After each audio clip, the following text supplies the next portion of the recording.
गाड़ी बैठी से संगारी रखाया मटोला मोर चांदी के गोला काला चोला रे। छुट गई से गाड़ी बैठी से संगारी कहाँ पाला मोर चांदी के गोला काला चोला रे। मटोला मझोली मोर गाँव दीवानी बैठेला आया बेरे।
नहीं छोड़ो बाई दी जिंदगी है काला चोला रे।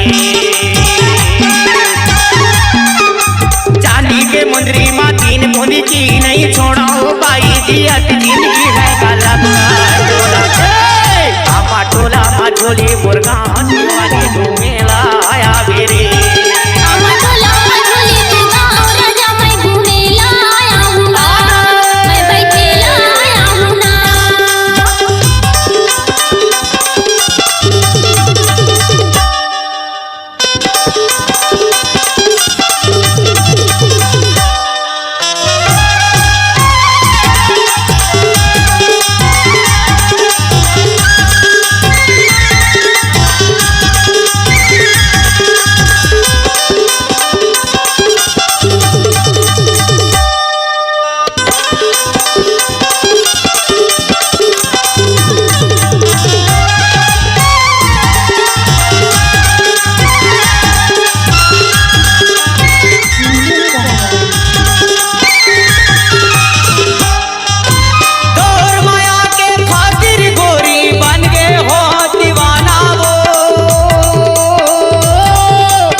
चांदी के मुंदरी उतारो कैसे बड़े आदमी के लड़का बिगाड़ो कैसे है काला चोला रे।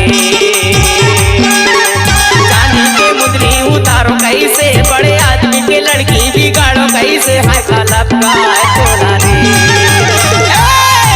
राजू दिया मटोला गाँव दीवानी घूमेला आया बेरे।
भागली मिल जाही तोला सामान कमलेश मारा भी बढ़िया हवे साथी जहाँ जाऊँ मैं हाँ मांगा ले हूँ माफी कलब का चोला रे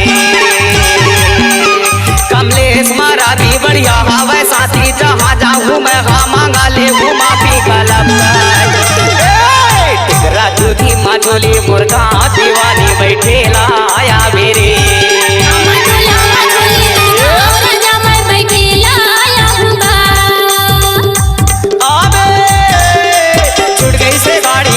से संगारी कहा बाहुला मुरझानी के गोला का लपका चोला रे आमा टोला मझोली मुर्गा दीवानी बैठेला